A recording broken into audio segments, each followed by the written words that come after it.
বায়োস্ট্রিমিং YouTube চ্যানেলে তোমাদের স্বাগত। আজকে আমাদের বিষয় হলো ক্লাস 9-এর ফার্স্ট চ্যাপ্টার, জীবন ও তার বৈচিত্র্য। এবারে এই জীবন ও তার বৈচিত্র্য, এই যে চ্যাপ্টারটা বললাম, এখানে এই যে জীবন, এই জীবন জিনিসটাকে, এইটা ফার্স্ট আমরা জানি যে জীবন কি। জীবন মানে লাইফ, ইংলিশে যাকে বলি লাইফ। লাইফ মানে যার প্রাণ আছে। তো প্রাণ আছে কিভাবে বলবো? তাহলে আমরা এই জীবন জিনিসটা কিভাবে সংজ্ঞায়িত করব? যার প্রাণ আছে সে কি করবে? উত্তেজনায় সাড়া দেবে, তাহলে সে হচ্ছে উত্তেজিত হবে এবং তার বৃদ্ধি থাকবে, জনন, পরিব্যক্তি, বিবর্তন, পুষ্টি, বিপাক, রেচন, এই যে বৈশিষ্ট্য সম্পন্নকারী এই প্রোটোপ্লাজমীয় সংগঠনকেই কি বলা হয়? জীবন বলা হয়। তাহলে ক্লিয়ার হলো যে এই সকল বৈশিষ্ট্য সম্পন্নকারী প্রোটোপ্লাজমীয় বস্তুকেই কি বলা হয়? জীবন। এই যে আমি প্রোটোপ্লাজমীয় সংগঠন, এই যে কথাটা বললাম, এই জিনিসটা কি? তোমরা হচ্ছে ক্লাস 8-এ পড়েছো, কোষ পড়েছো। কোষ সম্বন্ধে তোমাদের কিছুটা হলেও আইডিয়া হয়েছে যে কোষ জিনিসটা কি। যে জীবদেহের গঠনগত কার্যগত একককেই কি বলা হয়? কোষ বলে। তাহলে জীবদেহের সবচেয়ে ক্ষুদ্রতম একক যেটা, সেটা কি? কোষ। তাহলে অনেক, এই যে কোষ, তাহলে আমরা পড়েছিলাম কি যে প্রথমে কি আছে না কোষ। প্রথমে কি হয়? কোষ। এবার অনেকগুলো কোষ মিলে কি তৈরি হয়? কলা তৈরি হয়। অনেকগুলো কলা মিলে কি তৈরি হয়? অঙ্গ তৈরি হয়। আর অনেকগুলো অঙ্গ মিলে তৈরি হয় কি? তন্ত্র। আর অনেকগুলো তন্ত্র মিলে তৈরি হয় কি না? জীবদেহ। জীবদেহ তৈরি হচ্ছে, সেটা উদ্ভিদ হোক, প্রাণী হোক, যে কোনো একটা জীবদেহ তৈরি হচ্ছে। তাহলে কোষগুলো সম্মিলিত হয়ে কি তৈরি হচ্ছে? কলা। কলা নিয়ে তৈরি হচ্ছে অঙ্গ।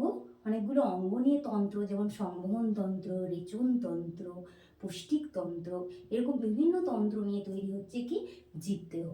জীবদেহ এককোষীয় জীব হয়, বহুকোষীয় জীব হয়ে থাকে। এবারে এই যে কোষ, কোষ কিরকম দেখতে? কোষের বাইরে একটা হচ্ছে আবরণ আছে, সেটাকে আমরা কি বলি? কোষ পর্দা। উদ্ভিদদের ক্ষেত্রে কোষ পর্দার বাইরে একটা এক্সট্রা আবরণ থাকে, সেটাকে আমরা কি বলি? কোষ প্রাচীর। এবারে এই যে কোষ পর্দা, কোষ পর্দার ভেতরে একটা অর্ধতরল একটা পদার্থ থাকে। তার মধ্যে কি কি থাকে? নিউক্লিয়াস থাকে, তারপরে হচ্ছে কি থাকে? মাইটোকন্ড্রিয়া থাকে। এছাড়াও আমরা জানি endoplasmic reticulum, Golgi bodies, lysosome, এই সকল বিভিন্ন ধরনের কি কোষীয় অঙ্গাণুগুলো থাকে। এছাড়াও থাকে কি না ধাত্র। তাহলে এই যে বিভিন্ন ধরনের কোষীয় অঙ্গাণু সহ এই যে ধাত্র, এই যে নিউক্লিয়াস বলো, কোষী, এই যে ধাত্র, আর বিভিন্ন যে কোষীয় অঙ্গাণুগুলোর কথা বললাম, এদেরকে একত্রে কি বলা হয়? প্রোটোপ্লাজম। তাহলে আমি কি বললাম? তাহলে এই যে ধাত্র আর কোষীয় অঙ্গাণু সহ এদেরকে একত্রে আমরা কি বলতে পারি? সাইটোপ্লাজমও বলতে পারি। তাহলে সাইটোপ্লাজম,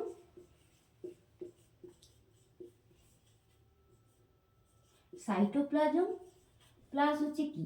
নিউক্লিয়াস মিলে কি তৈরি হচ্ছে? প্রোটোপ্লাজম।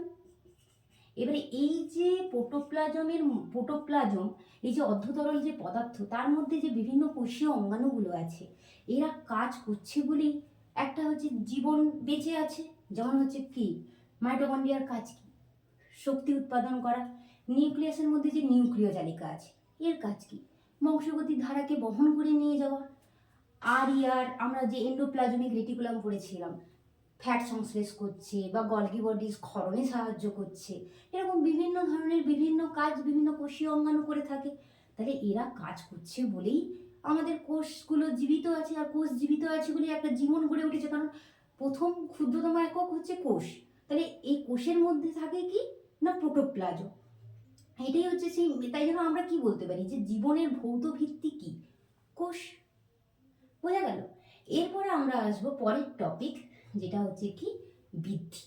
তাহলে বৃদ্ধি কি? আমরা যখন ছোট ছিলাম তখন আমাদের সাইজ যতটা ছিল সেরকমই নিশ্চয়ই আমরা এখন নেই। এখন আমাদের আকৃতিতে আমরা বৃদ্ধি পেয়েছি। তাহলে হচ্ছে বৃদ্ধি জিনিসটা কি? যে আমরা খাদ্য গ্রহণ করছি, যে খাদ্যের গ্রহণ করার পর সেই খাদ্যটা কি হচ্ছে? আমাদের কোষের মধ্যে আত্তীকরণ হচ্ছে। আত্তীকরণ হওয়ার ফলে বিভিন্ন প্রোটোপ্লাজম গঠিত হচ্ছে। এবারে এরকম অনেকগুলো প্রোটোপ্লাজম যখন একসঙ্গে একত্রিত হচ্ছে, একত্রিত হলে কি হবে? আকার আয়তনও তার বৃদ্ধি পাবে, শুষ্ক ওজনও বৃদ্ধি পাবে। তাহলে এই যে ঘটনাটাকে কি বলা হয়? বৃদ্ধি। তাহলে জীবন আছে মানে কি? তার বৃদ্ধি হবে।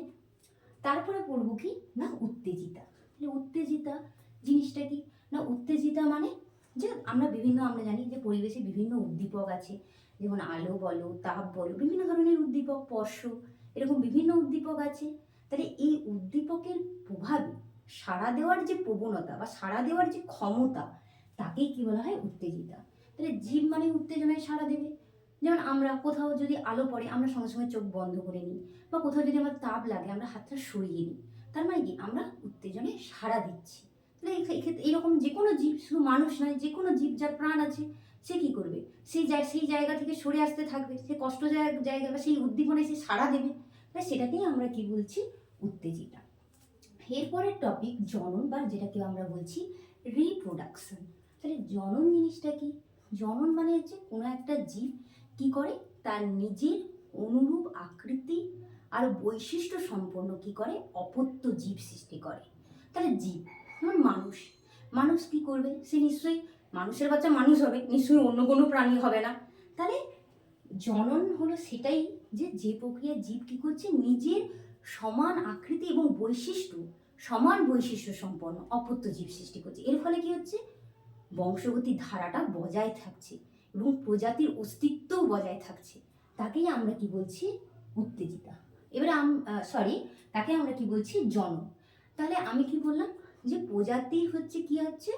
যে ধারাটা বজায় থাকছে, বা প্রজাতির হচ্ছে বংশগতির ধারাটা বজায় থাকছে। কিভাবে বজায় থাকছে? যে একটা জীব থেকে আর একটা জীব সৃষ্টি হচ্ছে বলেই প্রজাতির ধারাটা বজায় থাকছে। নিশ্চয়ই মানুষ যদি তার অপত্য না সৃষ্টি করে, তাহলে একটা সময় আর মানুষ সৃষ্টি হবে না।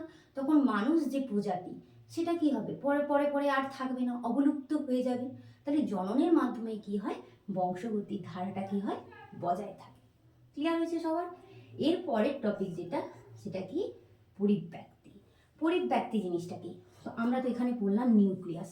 নিউক্লিয়াসে আমরা 4টা অংশ পড়েছি। এখানে কি থাকে? নিউক্লিয় লাশ থাকে, নিউক্লিয় পর্দা থাকে, এখানে এরকম জালিকাকার একটা অংশ থাকে, সেটাকে আমরা কি বলি? নিউক্লিয় জালিকা। এই নিউক্লিয় জালিকাই কি করে? বংশগতির ধারাটাকে কি করে? বহন করে নিয়ে যায়। এই নিউক্লিয় জালিকাকে যদি আমরা আরো কুণ্ডলীকৃত করি, এরকম একটা স্ট্রাকচার দেখতে পাই। এটাকে কি বলা হয়? ডিএনএ। এই ডিএনএর মধ্যেই থাকে কি না থাকে জিন। থাকে কি বললাম? জিন। এবারে কি হয়? যে জীবের এই যে জীবের মধ্যে তো এই জিন থাকে। এবার জিনের হয় কি? হঠাৎ পরিবর্তন হয়, কিন্তু সেটা কি হয়? বংশানুক্রমে পরিবাহিত হয়। মানে এই জেনারেশনে ধরো আমরা আগের যখন আমাদের আগের যে প্রজাতি, যে মানুষ যা ছিল, শুধু মানুষের, যেমন আমরা তখন তাকে কি বলতাম? এখন আমরা কি বলি? Homo sapiens sapiens. এর আগে যেটা ছিল সেটাকে আমরা বলতাম হোমো ইরেক্টাস। মানে তাকে আমরা হোমো সেপিয়েন্স সেপিয়েন্স বলতে পারছি না, অর্থাৎ উন্নত মানুষ বলতে পারছি না। কারণ আগের যে মানুষ ছিল, তাদের দাঁতের গঠন বলো, তাদের হাত পায়ের গঠন বলো, সম্পূর্ণ আলাদা রকম ছিল। আমরা বলি না আমাদের পূর্বপুরুষ বাঁদর ছিল, না, ওর স্ট্রাকচারটা অনেকটা সেরকম টাইপের ছিল। পরে পরে সেটা উন্নত হয়েছে। তার মানে কি? সেটা শুধু যে পরে উন্নত হয়ে আবার নিশ্চয়ই বাঁদরে ফিরে যায়নি, সে আবার সেই যে উন্নত মানুষ, তার থেকে উন্নত সৃষ্টি হবে। কারণ পরিবেশের সঙ্গে মানিয়ে নিতে গেলে তাহলে কি উন্নত জীবের সৃষ্টি হতে হবে, কারণ পরিবেশ সর্বদা পরিবর্তনশীল। তাহলে সেই পরিবেশের সঙ্গে আমাকে মানিয়ে নিতে গেলে সেই অনুযায়ী যে পরিবর্তনগুলো লক্ষ্য করা যাচ্ছে, যেটা স্থায়ী এবং বংশানুক্রমে পরিবাহিত হচ্ছে, তাকেই আমরা কি বলছি? পরিব্যক্তি। ক্লিয়ার হয়েছে সবার? এরপর যেটা জানবো সেটা হচ্ছে কি? বিবর্তন।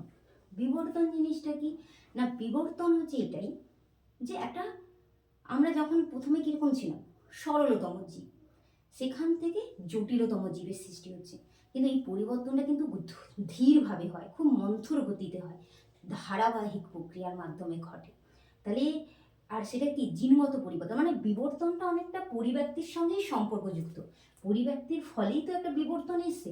তাহলে সরলতম জীব থেকে জিনের পরিবর্তনের মাধ্যমে সেই জটিল জীবের যে উৎপত্তি হচ্ছে, সেটা কিভাবে হচ্ছে? একটা ধারাবাহিক পরিবর্তনের মাধ্যমে আর মন্থর গতিতে। এটাকেই আমরা কি বলছি? বিবর্তন বা ইভলিউশন। এর পরের বিষয়ে আমরা যাব, সেটা হচ্ছে কি? পুষ্টি। তাহলে পুষ্টি জিনিসটা কি? কোনো একটা জীব যেই হোক প্রথমে কি করে, খাদ্য গ্রহণ করে। খাদ্য গ্রহণের পর তার বিভিন্ন মৌলিক ক্রিয়াগুলো চলতে থাকে। মৌলিক ক্রিয়াগুলো কি, আমরা খাদ্য গ্রহণ করলাম, প্রথমে খাবারটা খেলাম, তারপর তাকে কি করি, গলার্ধকরণ করি। তারপর সেটা কি হয়, পরিপাক হয়। পরিপাক হওয়ার পর যেটা প্রয়োজনীয় বস্তু সেটা শোষণ হয়, এছাড়াও তারপরেও আত্তীকরণ হয়, এবং যেটা অপ্রয়োজনীয় বস্তু সেটাকে আমরা কি করি, বহিষ্কার করে দিই, অর্থাৎ বহিষ্করণ করে দিই। এই যে টোটাল যে প্রক্রিয়াগুলো সেটাকে একত্রে কি বলা হয়, পুষ্টি। তাহলে জড় বস্তু নিশ্চয়ই এইসব বৈশিষ্ট্যগুলো দেখাবে না, জড় বস্তুর মধ্যে আমরা এইসব বৈশিষ্ট্য দেখতে পাবো না।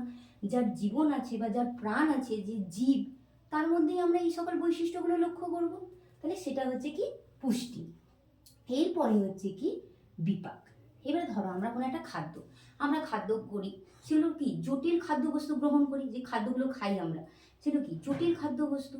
যেমন ধরো আমরা ভাত খাচ্ছি, মাছ খাচ্ছি, মাংস খাচ্ছি, তাহলে এটাকে আমাদের শরীর কিন্তু সেটাকে কি করে, একটা সরলতম ফর্মে তৈরি করে নেয়। তাহলে জটিল খাদ্যবস্তুকে ভাঙার জন্য আমাদের শরীরে কি হচ্ছে, অনবরত বিভিন্ন রাসায়নিক প্রক্রিয়া চলছে। সেই রাসায়নিক প্রক্রিয়াকে কি বলছে, বিপাক। সেই যে রাসায়নিক প্রক্রিয়াগুলোকে বলা হয় কি, বিপাক। তাহলে জটিল বস্তুকে ভেঙে বা সরল বস্তুকে ভেঙে জটিল বস্তুকে ভেঙে সরল বস্তুতে পরিণত করার যে প্রক্রিয়াটা, সেটাই হচ্ছে বিপাক। এবার এই বিপাককে দুটো ভাগে ভাগ করা হয়। সেটা কি কি, এই বিপাক আবার দুটো ভাগে বিভক্ত। সেটা কি,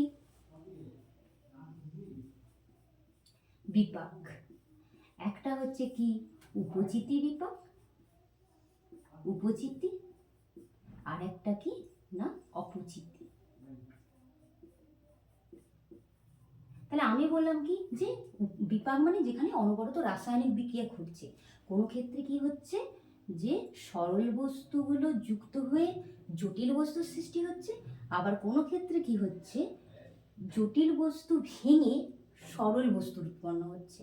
তাহলে উপচিতি প্রক্রিয়া কি হচ্ছে, যে সরল বস্তুগুলো মিলে, সরল অজৈব বস্তু যেগুলো মিলে কি হচ্ছে, জটিল বস্তু সৃষ্টি হচ্ছে। এর ফলে কি হবে, জীবদেহের শুষ্ক ওজন বৃদ্ধি পাবে।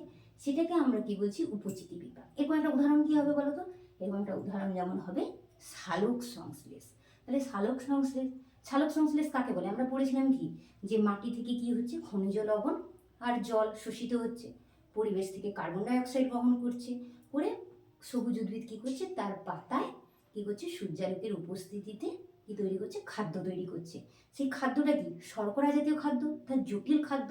হ্যাঁ, তাহলে কি, সে সরল অজৈব যৌগ মিলিত হয়ে কি হচ্ছে, জটিল বস্তুর সৃষ্টি হচ্ছে, যেটা শর্করা। তার ফলে কি হচ্ছে, জীবদের শুষ্ক ওজন বৃদ্ধি পাচ্ছে।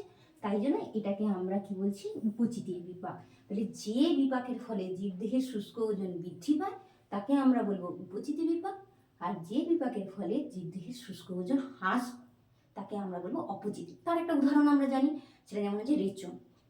কারণ আমরা কি করি, আমাদের যেগুলো অপাচ্য বস্তু, যেটা আমাদের পাচিত হয় না, সেটা আমরা কি করি, বহিষ্কার করে দিই, আমরা শরীর থেকে বাইরে বের করে দিই। তাহলে এর ফলে কি হয়, জীবদেহের শুষ্ক ওজনটা কি হয়, হ্রাস পায়। এটাকে আমরা কি বলবো, অপচিতি বিপাক। হ্যাঁ, তারপরে হচ্ছে কি, রেচন। রেচন জিনিসটা, এই যে আমি এক্ষুনি বললাম যে রেচন জিনিসটা কি, যে আমরা হচ্ছে কি করি, আমাদের শরীরে তো অনবরত বিপাক ক্রিয়া চলছে। এবার যেটা অপ্রয়োজনীয় বস্তু, অর্থাৎ নাইট্রোজেন ঘটিত যে সকল পদার্থ যেটা আমাদের শরীরের পক্ষে ক্ষতিকারক, সেটা যে দেহের বাইরে যে বের করে দেওয়া হয়, সেই যে প্রক্রিয়াটাকে, সেটাকেই কি বলা হয়, রেচন। তারপরে হচ্ছে কি না, শ্বসন জিনিসটা আমরা আগে একটু জেনে নেব।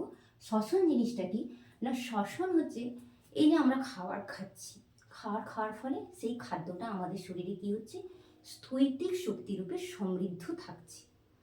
এবারে ধরো তোমার এখন কাজ করছো না, তাহলে আমি সেটাকে খরচা করবো না। এবার যখন ধরো আমি কাজ করছি, আমরা খাবার খাই কেন, শক্তি পাওয়ার জন্য। তাহলে সেই শক্তিটা আমাদের যখন খেয়ে রাখলাম, তাহলে সেই শক্তিটা কোথাও একটা জমা আছে স্থৈতিক শক্তি রূপে। যেমন আমরা ব্যাংকে টাকা জমিয়ে রাখি, যখন দরকার হয় সেটা ভাঙিয়ে আমরা খাই। সেরকম একটা ব্যাপার, যে আমাদের দেহের মধ্যে বা আমাদের কোষের মধ্যে ওটা স্থৈতিক শক্তি রূপে সঞ্চিত আছে, যখন প্রয়োজন হয় তখন গতিশক্তিতে রূপান্তরিত হয়। তাহলে যে প্রক্রিয়ার মাধ্যমে জীবদেহের সঞ্চিত যে স্থৈতিক শক্তি গতিশক্তিতে রূপান্তরিত হচ্ছে, সেটাকে আমরা কি বলছি, শ্বসন। হ্যাঁ, এরপরে হচ্ছে চলন ও গমন। চলন জিনিসটা কি, তো তুমি একটা নির্দিষ্ট স্থানে স্থির আছো থেকে যখন অঙ্গ প্রত্যঙ্গের যখন আমরা সঞ্চালন করছি, যেন আমি এখানে দাঁড়িয়ে থেকে হাতটা নাড়াচ্ছি, এটা হচ্ছে কি চলন। চলন সাধারণত উদ্ভিদদের ক্ষেত্রে মানে সাধারণত দেখা যায়, কারণ উদ্ভিদ নিশ্চয়ই এক জায়গা থেকে আরেক জায়গায় স্থান পরিবর্তন করতে পারছে না। উদ্ভিদ তার ডালপালা এক জায়গায় নির্দিষ্ট স্থানে থেকে সেখানেই হচ্ছে তার অঙ্গ প্রত্যঙ্গের কি করছে, সঞ্চালন করছে। আর গমন জিনিসটা কি, যখন আমি অঙ্গ প্রত্যঙ্গের সঞ্চালনের মাধ্যমে যখন এক জায়গা থেকে আরেক জায়গায় যাচ্ছি, অর্থাৎ স্থান পরিবর্তন করছি, সেটাকেই আমরা কি বলবো, গমন। হ্যাঁ, এরপরে লাস্ট যে জিনিসটা, যে আমরা একবারে এই ভিডিওটা একবারে শেষ পর্যায়ে চলে এসেছি, সেই জিনিসটা কি, জীবনচক্র। জীবনচক্র জিনিসটা কি না, একটা জীব প্রথমে তার জন্ম হলো, জন্ম হয়ে তো সে সেখানে থেকে যাবে না, তারপরে কি হবে, বৃদ্ধি হবে। কারণ আমরা ছোটবেলায় যেমন ছিলাম তার থেকে একটু বড় হয়েছি, কারণ কি বৃদ্ধি হলো, বৃদ্ধি হওয়ার পর একটা নির্দিষ্ট বয়সে, এই 12 থেকে 14 বছর বয়সের মধ্যে একটা বয়স সন্ধিক্ষণ যে বয়সটা, সেই বয়সটা আসবে। সেই বয়সে হচ্ছে কি হবে, সেটাকে আমরা কি বলি, বয়স সন্ধিক্ষণ বা পিউবার্টি স্টেজ, যে সময় সে জনন করতে পারবে। তারপরে কি হবে, একটা বার্ধক্য, অর্থাৎ সে বুড়ো হবে, অর্থাৎ বার্ধক্য হবে। তারপরে তার কোষগুলো পরপর, কারণ একটা কোষ যখন আমরা যদি চুলের কথাই বলি, একবারে হচ্ছে কালো, কুচকুচে কালো থাকে, কিন্তু বয়স বাড়ার সঙ্গে সঙ্গে তার সেলগুলো ড্যামেজ হতে থাকে, তখন কিন্তু কোষগুলো কি হয়ে যায়, তখন চুলটা কেমন কি সাদা হয়ে যায়। তেমনি কোষেরও একটা নির্দিষ্ট সময় পর সেগুলো হচ্ছে কি পরপর পরপর একটা এমন পজিশানে আসে, সেটা তখন কিন্তু আর সেই তার প্রয়োজনীয় যে কাজগুলো করার ক্ষমতা সে কি করে, হারিয়ে ফেলে। তখন সে কি করে, মৃত্যুবরণ করে। তাহলে কি বললাম, বৃদ্ধি হলো, তারপরে জন্ম হলো, জন্মের পর হবে বৃদ্ধি, বৃদ্ধি হলো, তারপরে সে একটা বয়সে আসবে, সে জনন সম্পন্ন করতে পারবে, তারপরে বার্ধক্য আসবে, তারপরে মৃত্যু হবে।